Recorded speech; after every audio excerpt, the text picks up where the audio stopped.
Hai semuanya, kembali lagi bersama Story Movie di sini. Kali ini kita akan melanjutkan membahas alur cerita dari sebuah drama series Korea yang berjudul My Name, part yang kedua. Yang belum nonton part 1 sebaiknya nonton dulu ya, agar tidak ketinggalan ceritanya. Tanpa berlama-lama, langsung saja kita ke alur ceritanya. Selain berhasil bergabung dengan tim Kapten Jiho, Jiwo pun juga berhasil membuktikan kemampuannya kepada Sersan Pildo dengan menangkap makelar narkoba yang bernama Mango. Tak hanya itu, di sana Jiwo juga berhasil menemukan barang bukti milik makelar tersebut yang sekaligus membuktikan bahwa Mango memanglah makelar narkoba jenis baru. Namun sayangnya ketika diinterogasi pihak kepolisian, Mango benar-benar tidak menjawab pertanyaan sedikit pun. Dia hanya mengatakan kalau bosnya adalah orang yang sangat kejam. Dan ternyata bos dari narkoba jenis baru itu adalah Do Jang-jae, yaitu mantan anak buah dari Cho Mo-jin yang dihukum setelah melakukan penyerangan terhadap Jiwo beberapa tahun yang lalu. Setelah itu, Jiwo pun akhirnya melaporkan tentang adanya peredaran jenis narkoba baru ini kepada Choi Mo-jin dan berjanji akan segera mencari informasi lainnya. Sementara itu, masih di waktu yang sama, Cho Mo-jin terlihat menyiapkan dirinya untuk melakukan kunjungannya besok, yaitu menuju ke sebuah tempat produksi narkoba miliknya yang ada di wilayah Pelabuhan Utara, karena pada malam tersebut organisasi telah mencapai kesepakatan dengan seorang kolega. Kolega tersebut setuju membeli produk kualitas tinggi yang disebut berlian yang diproduksi oleh organisasi Cho Mo-jin. Scene kemudian beralih keesokan malamnya ketika seluruh anggota Satres Narkoba termasuk Jiwo mendapatkan instruksi untuk menjalankan misi. Di sana masing-masing dari mereka mendapatkan sebuah pistol sebagai senjata dan wajib mengumpulkan HP mereka agar mereka bisa menyelesaikan misi dengan baik. Namun setelah Jiwo menyerahkan HP-nya, ternyata misinya kali ini adalah untuk menangkap Choi Mo-jin yang akan mengunjungi tempat produksinya di wilayah Pelabuhan Utara. Dan karena HP-nya sudah terlanjur dikumpulkan, akhirnya Jiwo pun hanya bisa mengikuti instruksi dari Kapten Jiho, yaitu membantu usaha tim dalam meringkus Choi Mo-jin. Akhirnya seluruh anggota pun bergerak hingga mereka melihat kedatangan Choi Mo-jin yang didampingi oleh asistennya yang bernama Jung Tae-zo. Kemudian setelah Choi Mo-jin masuk ke dalam ruang produksi, seluruh anggota pun langsung meringkus satu persatu penjaga keamanan hingga mereka berhasil memojokkan Choi Mo-jin. Ketika keadaan tengah tegang, tiba-tiba terjadilah sebuah tembakan yang membuat kondisi menjadi kacau sekaligus memberikan kesempatan bagi Choi Mo-jin dan Tae-zo untuk melarikan diri. Selain itu, karena tembakan tersebut, seluruh anggota pun terlihat benar-benar kesal hingga mereka menemukan sebuah pistol yang identik dengan pemilik pihak kepolisian. Akan tetapi, kode dari pistol tersebut telah disamarkan oleh pelaku yang membuat Kapten Jiho pun sulit untuk mengetahuinya. Setelah mereka sampai di kantor, Kapten Jiho pun memeriksa seluruh pistol milik anggotanya demi memastikan bahwa tidak ada satupun dari mereka yang melakukan tembakan itu. Namun Kapten Jiho tidak menemukan kecurigaan tersebut karena nyatanya seluruh pistol anggotanya masih berada dalam keadaan utuh. Scene kemudian beralih kepada Jiwo yang tengah menghubungi Choi Mo-jin untuk menanyakan tentang keadaannya setelah kejadian tadi. Jiwo pun menjelaskan tentang HP-nya yang harus dikumpulkan yang membuatnya tidak bisa membocorkan tentang operasi dadakan tersebut. Selain itu, Jiwo juga mengabarkan kepada Choi Mo-jin bahwa ada 30 kamera yang digunakan untuk memantau pergerakan mereka, yaitu di daerah pintu masuk, di lorong masuk, dan juga di sekitar lift bawah. Bahkan Jiwo juga mengatakan bahwa ialah orang yang melakukan tembakan tersebut dan telah menyelamatkan Choi Mo-jin. Akhirnya Choi Mo-jin pun langsung memeriksa sekaligus menyingkirkan kamera pengintai milik Satres Narkoba itu. Karena hal tersebut, Kapten Jiho pun terlihat menjadi semakin emosi dan memutuskan untuk pergi menuju gedung badan forensik untuk mencari tahu kode dari pistol yang ditemukan pada operasi penangkapan Choi Mo-jin kemarin. Selain itu, di sisi lain, Dong Gang-jae dan seluruh anak buahnya tengah melakukan serangan terhadap pusat pelatihan anak buah dari Choi Mo-jin dengan serangan balas dendam yang membabi buta. Setelah kejadian tersebut, pihak kepolisian daerah termasuk Jiwo pun datang untuk membereskan tempat itu hingga Jiwo dikejutkan dengan sebuah tulisan "Aku kembali". Jiwo yang melihat tulisan itu pun langsung berusaha untuk menghubungi Choi Mo-jin, di mana beruntungnya Choi Mo-jin tidak terlibat dalam kejadian. Keesokan harinya, Jiwo dan Sersan Pildo pun terlihat kembali menyisir area penyerangan hingga Sersan Pildo diminta oleh Kapten Jiho untuk menemaninya pergi menuju ke sebuah tempat. Dan tanpa disangka, ternyata mereka pergi untuk menemui Chomojin yang tengah melakukan upacara penghormatan terhadap keempat korban penyerangan yang dilakukan oleh Dong-jae. Namun dalam pertemuan itu, Chomojin justru terlihat meremehkan kemampuan dari Kapten Ji-ho, bahkan mengatakan bahwa Kapten Ji-ho ini bisa dengan mudah mati jika berada di dunia Tuan Chomojin. Mendengar hal itu, Kapten Ji-ho pun benar-benar kesal dan memutuskan untuk pergi meninggalkan Chomojin. Kemudian scene beralih ke malam berikutnya. Satres narkoba pun kembali berhasil mendapatkan informasi bahwa memang Dong-jae lah yang telah menyerang anak buah dari Chomojin kemarin. Kapten Ji-ho pun menyadari bahwa mereka bisa menyerangnya kembali. Bahkan Kapten Ji-ho ini pun berniat untuk melepaskan Manggo untuk sementara waktu demi melancarkan rencananya dalam mengadu domba antara Dong-jae dan Chomojin. Dan akhirnya Ji-ho pun kembali melaporkan rencana Kapten Ji-ho tersebut kepada Chomojin, yang membuat Chomojin memutuskan untuk membatalkan rencananya dalam balas dendam perbuatan Dong-jae. Karena Kapten Ji-ho yang mengetahui bahwa pihak Chomojin tidak bergerak membuatnya sedikit bingung. Namun Kapten Ji-ho mengatakan bahwa organisasi Chomojin pasti akan hancur dari dalam. Kapten Ji-ho ini mengatakan bahwa ia akan menemui orang yang akan mengkhianati Chomojin sambil meminta Sersan Pildo untuk mengikutinya. Setelah mendengar apa yang diucapkan oleh Kapten Ji-ho itu, Ji-ho pun langsung mengambil tindakan untuk mengintai pergerakan Kapten Ji-ho. Ji-ho melihat sebuah mobil yang datang menghampiri Kapten Ji-ho. Namun sayangnya di waktu yang sama, Ji-ho harus berurusan dengan Sersan Pildo karena ternyata ucapan Kapten Ji-ho itu hanyalah sebuah jebakan. Akan tetapi beruntungnya Ji-ho masih berhasil lolos dari sergapan Sersan Pildo itu, hingga ia melihat bahwa orang yang menghampiri Kapten Ji-ho itu adalah asisten Chomojin yang bernama Taezu. Setelah berhasil lolos, Ji-ho pun langsung menghubungi Chomojin untuk mengabarkan berita tersebut, yaitu tentang pertemuan antara Kapten Ji-ho dan Taezo. Ji-ho menyarankan agar Chomojin tidak melakukan apapun untuk sementara waktu, karena Ji-ho sendirilah yang akan bergerak untuk mencari keberadaan Dong-jae.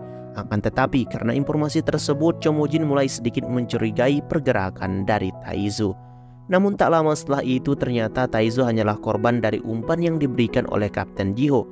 Dan setelah kejadian itu, Ji-ho pun terlihat mulai berlatih kembali karena ia telah memutuskan untuk membunuh Kapten Ji-ho yang menurutnya adalah polisi yang telah membunuh ayahnya.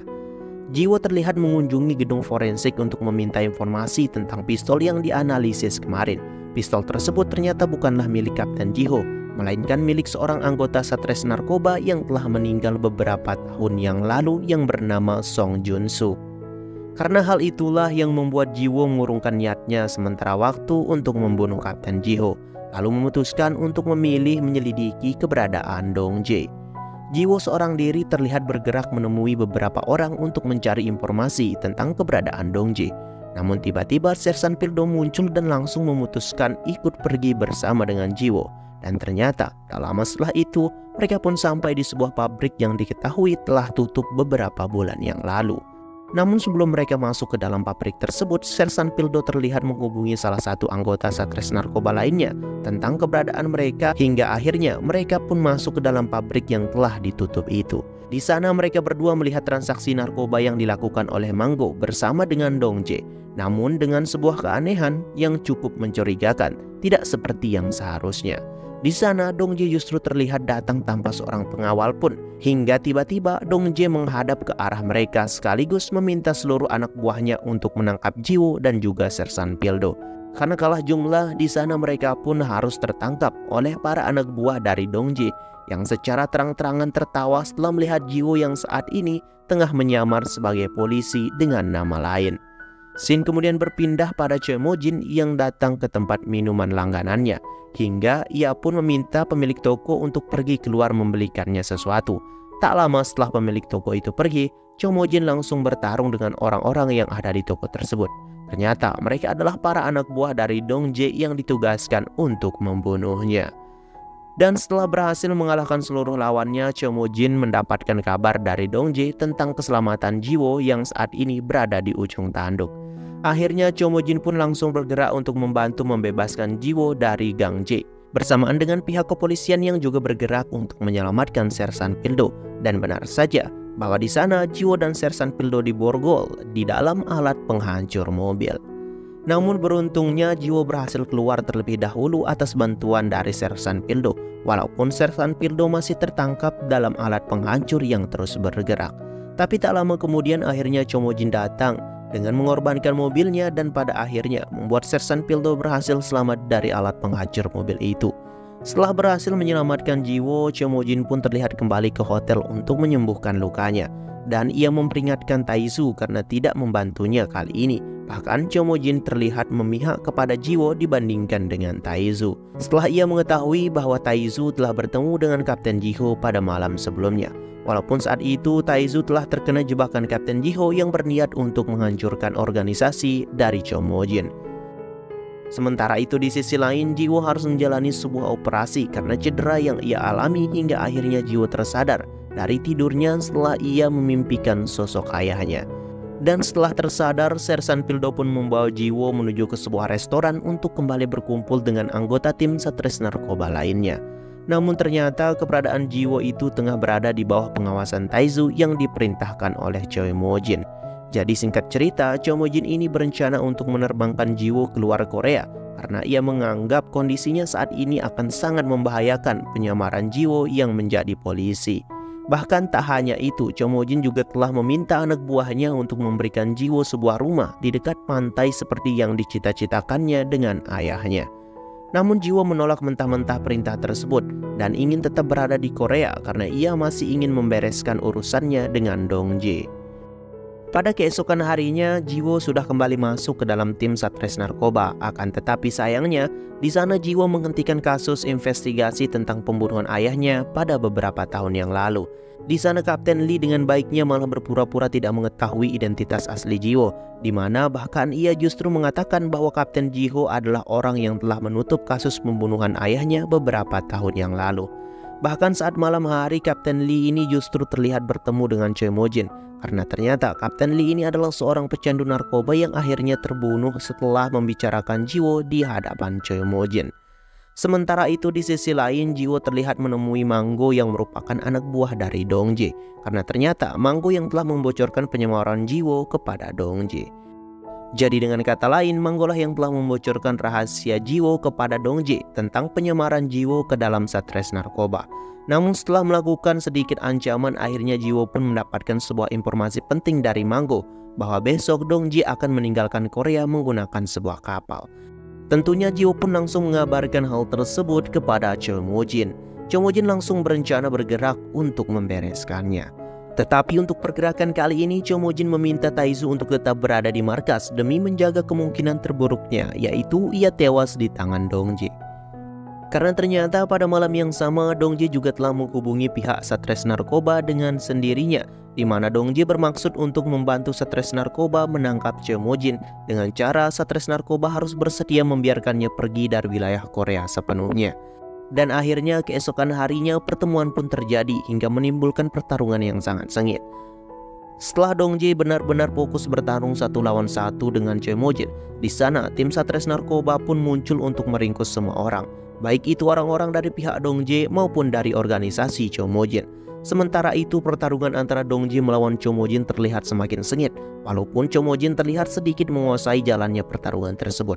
Namun sayangnya dalam pertarungan itu Chomojin mengalami sedikit kelengahan hingga ia harus merasakan tajamnya tusukan pisau milik Dongjae.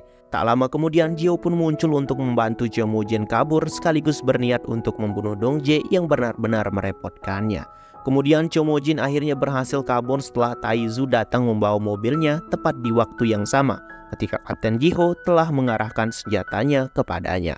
Sementara itu di sisi lain, Dongjae yang banyak bicara itu pun langsung diakhiri oleh Jiho karena tentunya Jiho tidak ingin penyamarannya sebagai polisi di Satres Narkoba terbongkar begitu saja. Dan karena kejadian tersebut, Dongjae pun benar-benar tumbang dalam pertarungan melawan Jiho kali ini. Bagaimana kelanjutan aksi balas dendam Jiho selanjutnya? Saksikan di part ketiga.